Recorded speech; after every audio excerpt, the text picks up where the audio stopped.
Human communication is as mechanical as breathing. It essentially makes all human activities possible.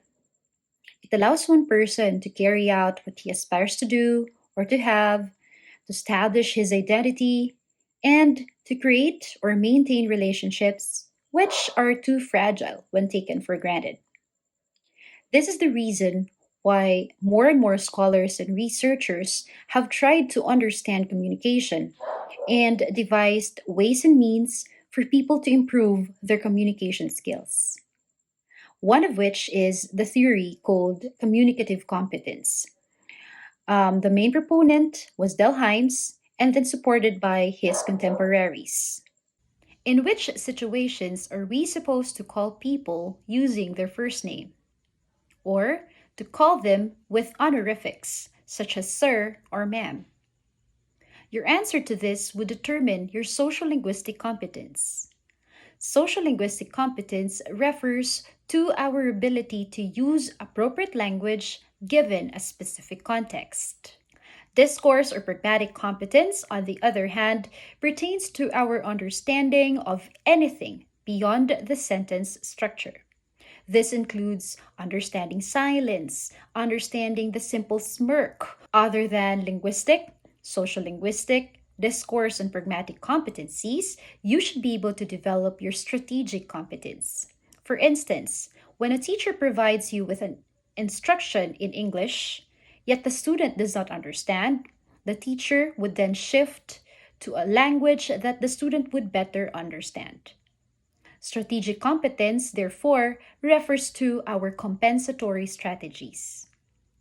The theory on communicative competence suggests that more than eloquence and fluency in speech and writing, every effective communicator should be able to understand every little detail: the smirk, the tone, the rise of the eyebrows, the facial expressions, including the effects of the different factors like age, education, culture, and many others towards language and other elements in the communication process.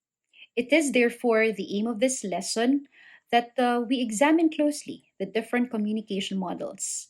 In the unidirectional model, we will be made aware that proper planning of the message is very important to be able to get across the message that we wish to convey to your audience and that we get the effect that we have been expecting even prior to the delivery of the message. In bidirectional communication models, we will understand how interferences would affect our conveyance of the message and the receiving of the message of the other person from the other line.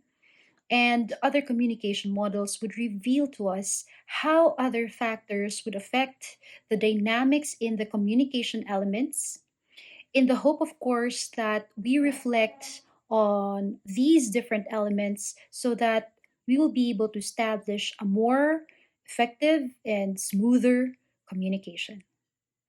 We hope that at the end of this lesson, you will be able to value communicative competence in purposeful communicative events.